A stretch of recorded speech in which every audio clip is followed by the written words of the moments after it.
Hello, welcome to a fresh episode of Mocca with Moiz. In this episode, I will be talking to one of Karachi's most famous restaurant owners, a chef, a restaurant owner, Maha Jawed. Maha, what's up? Not much, just busy. I was working. expecting you'd be bringing us some easy donuts. I know, I'm really sorry, but I will bring them soon. Okay, so Maha, we all know about Easy and your journey after Easy, but let's walk us through your journey before Easy. So where did you grow up? What school did you go to? I grew up in Karachi and I was born in Izmir. My mom's Turkish, but I spent the bigger chunk of my life in Karachi. I went to city school, didn't really go to college, ended up going to culinary school in London. It's called Cordon Bleu. Mhm. And yeah. So have you ever thought about acting in Ertugrul? no, Not yet? no desire, none. Yeah. So you went to culinary school and you Yeah. came back to Pakistan after that? No, I went to Turkey. Okay. And I trained over there for about 6 to 8 months at this with this restaurant group called 360. So they had sent me to their different restaurants. It's a group and they have about 5, I think. I worked in 3. And it was just training, 100%, like just long hours of training. So the first time I heard about Fatso's was when you had a store in Karachi, I think back in 2016. Yeah. And so what happened before that? Were you working as a chef at a restaurant? What were you doing before? No, I as soon as I came back from Turkey, I decided to start my own home-based catering business, and we can't even say we because it was just me and one helper, but I used to take orders for dinner parties and lunches, etc. And then we also started supplying desserts to cafes like Espresso, and then later Xander's and a few like rotisserie in these places. While all of this was happening, I was also designing and developing menus for cafes and restaurants. I did a few in Karachi, I did a few in Lahore. And in 2016, I think it was the second year or the third year of the food festival, I just decided to set up a stall over there, which did really well. We were selling grilled cheese, like beef short rib grilled cheese sandwiches, and it did really well. Like we were quite popular. And then how did Easy come about?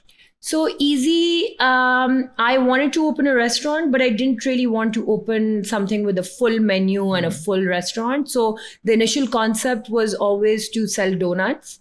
But I also thought to myself that, donuts as it is a bit of an unknown concept because no one at that time was doing donuts. We only had Dunkin' at that time. We only had Dunkin' at that time. And the kind of donut I was going to do was a bit elaborate. It was a brioche style donut. And I thought that it would just be too much for it to just launch on its own. So I thought that, doing a slight small cafe menu would be wise. And initially the plan was to just sell fried chicken and donuts. But I realized that not only was my fried chicken not very good, I also realized that I needed to add more items to the menu. So then we did hot dogs, etc. And then we just opened Easy. It was just a comfort food factory. And this is 2017, right? This is 2018. So we started planning in 2017 and by July 2018, we had launched. Okay. Yeah. And because launching a restaurant is also a lot of work, like operations, menu designing the aesthetic of the restaurant. Yeah. So were there any friends who were really supportive at that time? Well, the thing is that I've been really lucky in the sense that, I know a lot of people in the restaurant industry. I have people who I look up to. A lot of my friends are also restaurant owners. So generally, there was always that sense of community and that sense of support. But as it was happening and as I was going through the entire process of setting up a restaurant, I was just it was too much. It was serious hell. I still remember I got sick and I went to my doctor who told me that I had developed acid reflux because it was just so much stress day and night. I wouldn't eat. I would just survive on black coffee. And I used to be a hardcore smoker at that time. So it was just coffee, cigarettes, no sleep, 18-hour days, 20-hour days. So yeah, it was crazy. Yeah. And the one thing very interesting about Easy is that, in Karachi, you hear about a new restaurant opening up every now and then. But Easy, in many sense, changed Karachi's food scene because before that, donuts weren't that big. And now you have a restaurant selling donuts every street now. Yeah. So how do you feel about that? Do you feel you've contributed to that somehow? Look, I'll be very honest. Initially, when it happened, and some of my bakers were poached, and obviously, I was new, I was starting up, so I was super salty about it, and I didn't like the fact that, I'd worked on this donut for a damn year. Like, it was pure blood, sweat, and tears. It's not easy developing a recipe, and I am a bit of a perfectionist like that. I could have easily sold the first donut I had made, and that was an acceptable product. But to go through actual hell and, like put in that kind of time and effort only for someone to just come in and, like poach your staff and just set up a business. So initially I was super salty about it. But then I also learned that I'm not the first person this has happened to. Yeah. I'm not going to be the last. My thing, honestly, it lasted all of 2 months where every now and then I would just huff and puff and I'd go whine and complain to my partner and, to my friends. But after a while, there was so much going on with my work itself that I realized that I didn't even have time to sit and be angry about someone poaching my bakers or someone literally opening, like selling donuts that look exactly like mine. So it's not even like they try to change the look of it or something. But when you have so much going on, you really don't have the time to sit and worry about who's doing what. Overall, coming back to your question, yes, I am very happy about the fact that donuts are now, it's become a very more than a trend. It's just become a way of it's a trend now. Like more than a trend actually, because trends come and go and donuts have been around now. Easy alone is going to be 4 years old. Normally like trends don't really last that long. Those Insta friendly, those Insta foods that come, max they have a shelf life of 6 to 8 months. So now if people are making donuts in Karachi, they're making them in Lahore, Islamabad. So clearly, I did add to it and that's an amazing feeling. And Easy's also become like one of Karachi's identities. You have people coming from Lahore and Islamabad taking Easy donuts back with them. Yeah. Okay, but the interesting thing over here is that Easy started around 2018. It was doing really well in 2019. And then in 2020, COVID struck. And your space isn't that big and you don't have a very big outdoor scene. And I remember when I came back to Pakistan last year, Easy was the first place I went to when I came back. And then like a few weeks later, the second wave was here and Easy closed, all the indoor spaces closed. So how was that? And I think it's a big thing that you guys have survived because a lot of restaurants haven't survived. Touch wood, thank God, thank everything. Look, it was just a range of motions that I suppose every business owner went through. So I can't really say my experience was unique or it was worse or better than anyone because, everyone suffered. But I guess it was unique in the sense that you guys were expanding around that time. You had acquired a new space. So in that regard, yes, we were dealt a really crappy hand.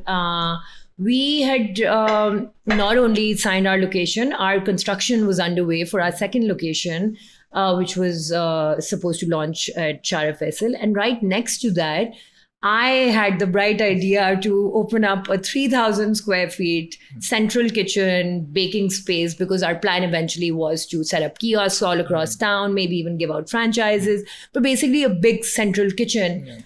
So we were actually building almost 6,000 square feet of, kitchen and restaurant space. And just when everything was, I think, around 90% ready, COVID happened. So initially when it happened, I remember thinking to myself that, this is nothing and it's going to be okay. And my first meeting with my staff, when we heard that things were going to close down, literally went along the lines of, हम सब हम देख लेंगे ये अभी शायद ज़्यादा एक हफ्ते के लिए बंद कर देंगे but don't worry. And the staff must have been worried about their jobs as well. Of course. But initially that fear wasn't there because we didn't know what was going to happen. So my first meeting happened before we were even instructed to close down. Okay. So that was a very positive meeting and it's to still be okay. We make it through. Yeah. And then the first notification came and we were all shocked because we never really thought that it would happen, and then we were told to close. And we did. And we were closed for 3 weeks. In those 3 weeks, there were so many things that went through my mind because here we were about to launch these, this restaurant, this commissary, central kitchen space. And because obviously we had invested so much money, right? So there was a lot of money on the line. We had hired a bunch of people because we were launching a new restaurant. It was double the size of what we had for our first branch, right? So it was chaotic, it was stressful. But the one thing that I did do was that I did have a word with my staff, and I did tell them that I am going to try and take care of you for as long as I can. And I actually meant it. It wasn't just some pep talk that that I was giving them. In retrospect, maybe it wasn't a very smart thing to do, because we did end up losing a lot of money simply by retaining staff.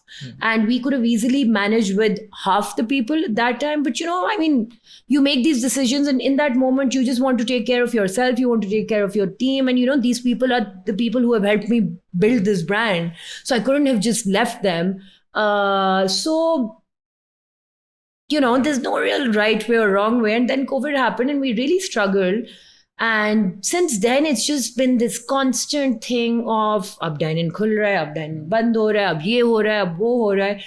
So now I talk to my team. I think about 8 months ago, I had a mass meeting with everyone. At that time, we were sitting at 110 employees, which is a lot of employees. I had a mass meeting with everyone, and I told them that forget everything I've said. This is me taking my words back. We are not waiting for dine-in to open. We just consider that COVID will never end. And we need to work on our takeaways. We need to work on deliveries. We need to open more concepts, utilize this commissary that we have, because what are we going to do with 3,000 square feet of kitchen space, right? And since then, our team and myself, we've been operating such where we think that COVID is never going to end. Everything we're launching our website now, our app is being developed. There's a lot of tech involved, something that, for me, my tech was only, okay, Instagram acha hona chahiye, and it was nothing beyond that. But now, there's also, we are putting money for like tech-based stuff. We're launching bakeries. Again, all that stuff is going to be made at the commissary. So again, it's changed. Everything has just changed. I didn't even realize how, but it did. And I guess the only restaurants that have succeeded are ones who were successfully able to reinvent themselves to a certain extent. Yeah. Sure. Okay, the one thing that I've noticed a lot, and like some of my friends have opened cafes and restaurants, and it's that, there's this notion that you learn growing up that the customer's always right, but like customers are very problematic sometimes as well. Yeah. Yeah. And and I think like I've seen this in Pakistan more than anywhere else, that even like when the waiters come to take your order, people are rude, they're disrespectful. And I know a restaurant in Lahore had this, that a person was disrespectful to a waiter, and the waiter, hit him with a tray and ran away. And the restaurant got a lot of bad PR after that, but there wasn't much that they could do about it. Yeah. So like, how has your experience been with your customers? Look, the thing is that just like with people in general and all over the world globally, they're good people and they're bad people. What I have initially when I had opened, because everything was just so intense and everything was so new, so I would get really angry about how customers were acting. But over the years, I've also learned that, I am not of that blind belief that the customer is always right. I disagree, because I can also be a terrible customer. So I know, like sometimes you get angry and sometimes you have all those, but the customer is not always right. Having said that, I would much rather just finish a situation before it gets out of control, because at the end of the day, we have, as business owners, we have more to lose than someone sitting behind a keyboard and writing whatever it is that they need to. This doesn't mean by any means that I would ever give into any kind of pressure when I know that me and my team haven't done anything wrong. But I do understand that I'd much rather just let something diffuse than take it head on.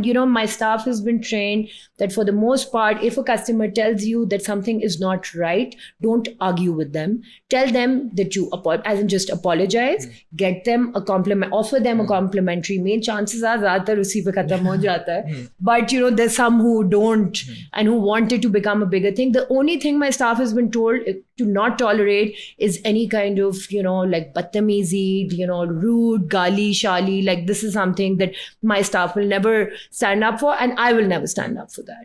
But beyond that, I would much rather it just, just die. Yeah. Okay, so, when you talk about like going to a restaurant, it's an oral experience. It's not just the food. It's the ambience, everything. So when we look at Easy's design aesthetics, like was that your idea? It was all me. Okay, and like the music as well. Do you choose the all music? Me. Okay, yeah. So what music do you like generally? Like so generally, Easy? I mean, Easy was obviously a bit mixed, but generally I'm really into house music, old school rock. Like I have like a bit of a mixed kind of playlist. Like even if you see my playlist, it's all over the place. But generally a lot of funk, a lot of, like house I really like. But even within house, like, just more funk elements and then old school rock. Like I really like all of that. So yeah.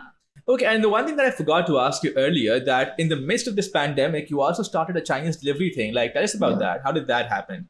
Because donuts and fried chicken and then moving on to Chinese, it's very different. I'm essentially a very big food lover. Yeah. And I am also a very big chili lover, in the sense that I pride myself in being able to tell a chili from another chili. Like you could blindfold me and give me 5 different types of chili.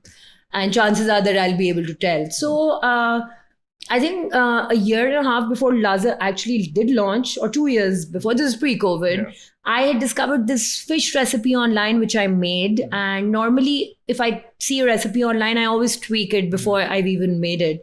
But somehow with this recipe, I just saw it and thought that it sounded solid. So I made it. I'd never heard of it before. And it was this Szechuan boiling fish recipe. Yeah. And I made it and I was blown away. I thought to myself that this can't be Chinese. What kind of Chinese is this? So from that moment, I just became obsessed with Szechuan Chinese. And I started doing research. I was just not even to open anything. It was just really something that I was really into. And I am a bit of a research freak. And it so happened that we ended up going to China to pick up equipment for our second location and our commissary. And I ate the most exquisite, amazing Chinese food over there, different regions. So when COVID was ongoing and the commissary was barely producing anything, we had all this kitchen space. I had already, for personal use, like for personal, like my friends and family, I was cooking all this Chinese food. So I thought, okay, let's just utilize this and let's just launch it. So I did. It was just, of course, I wanted it to be a dine-in restaurant. Eventually, my plan was that Easy 2 would launch and then I would, get the commissary would be functional and then we would find like a dine-in spot for Laza, but we couldn't. Yeah. So, and then I went with with delivery only. Okay, and we were having this conversation before we were shooting that you were initially reluctant to start Easy in the first place. And now from starting Easy to a Chinese joint, now you're also expanding to other cities in Pakistan as well. So tell us about your future expansion plans. Well, as far as Karachi is concerned, we are not thinking of opening another dine-in location for Easy. But what we are doing is that we're setting up neighborhood bakeries. Okay. And the idea is to just be a standard bakery. Like there's, of course, if I'm doing something, I am going to, and I'm a big fan of nostalgia when it comes to food. So there's going to be a lot of nostalgic items, but obviously with like a bit of a twist, which is also what I've done in Easy's menu, right? Like even the pizza is different and the hot dog's also a bit different. So it's a similar kind of concept, but it's going to be competitive rates in the sense that, with your existing bakeries. So it's cakes, desserts, breads, but simple. It's not fancy food. It's very cheap also. Everyday items, Everyday items, and Pakistanis have a big tea time culture. True. So we are just going to be just another bakery. Like this bakery does not promise to be something out of the ordinary. But of course, like my branding is really interesting. The products that we're doing are interesting. So this is what we're doing in Karachi. Have you launched any locations in Karachi as well? Oh, yeah. We're actually opening very soon. I don't know when this thing is going to go on. But next Friday. Okay, so we are launching in like 2 weeks. Okay, so a week after we go. Possibly. Okay. So that's the first location. And haven't mentioned the location. Oh, the first location, sorry. The first location is near KFC, 26th Street in DHA. And the second location, which will open right after, like 2-3 weeks after the first one launches, is in Gulshan Block 4. Okay. So we're starting off with 2. We'll see what the response is like. And then we're going to open more. Because we have a central kitchen. So now it's just going to be about... And I know that you're traveling to Lahore right after this podcast. What takes you to Lahore? So I'm going to Lahore because I've locked a location over there. And we are setting up a very big production unit there for donuts. And we're giving out franchises just for donuts. And while all of this is happening, I'm also dabbling with another concept. But that's savory and that's food and... I can't disclose too many locations, too many details, but Okay, the one question that I have, and this is a concern that people often share, that when restaurants that start small and when they eventually give out franchises, it's difficult for the main restaurant to manage their quality. So how do you show that? Like people who are in Lahore who are used to coming to Karachi and having easy over here, and how do you guarantee that the processes and the quality will be the same over there? Well, the thing is that we, one way of trying to control it to some degree, look, the thing is, I can't give any guarantees of it being 100% like that. When you scale, the quality does drop, and you should be aware of this before you scale. You know, that's not being lazy, and that's not being okay with substandard products. That's just being realistic. Because no matter what you do, I mean, I wish I had the skill and the thing of, say, like a McDonald's where everything is robotic, and I don't, right? So we're going to try our best, and this is also going to be a learning experience for us. What we are doing though, so normally with most franchises, what happens is that you get a franchise and then you produce your product, and, you know, after being trained by whatever the brand is. Over here, we are going to produce the product. Okay. So the donuts are going to be produced in our central kitchen, and the franchisee is just going to buy them. So essentially, the franchisee is just doing retail work, like they're just buying from us and selling. How well we manage to retain our quality is something that time will tell. I mean, I think we've done pretty okay, you know, considering that we moved from a very small, easy to this massive 3,000 square feet space in Karachi. But we can just try our best, and then... And any personal plan for the next year? I know you've been waking up really early these days. Yeah. You messaged me at 6 in the morning today. Yeah. I'm just... 2020 was a bit of a write-off year for me because there was barely any work apart from launching Laza. You know, there was honestly not much to do. So I felt that I wasted too much time, and by nature, I am a workaholic. I really enjoy, like I am that annoying person who enjoys working. I like being at work. I like spending a lot of time at work. But so this year, I just feel like I'm making up for all of it. I'm almost buzzing day in and day out. I've been waking up really early, 4 a.m., 5 a.m. almost. I've been working out a lot because there's all this bakery stuff. So I've just been eating sweet stuff every day. So now I have to work out double. So yeah, but personal life is pretty simple. It's just work nowadays, and working out. I see my friends. I like having somewhat of a work-life balance. I've never found any glory in working for 50 hours and never seeing friends or family. I'm not like that. But right now, at least for the next 2 to 3 months, I am just focusing purely on work, and then hopefully I'll have some time to chill out. Before we part, like one last question. That restaurant that you're opening in Lahore, do you want to share like what kind of cuisine you guys are thinking of offering? Yeah, it's actually a hot pot restaurant. Okay, that's interesting because Lahore does not have one right now.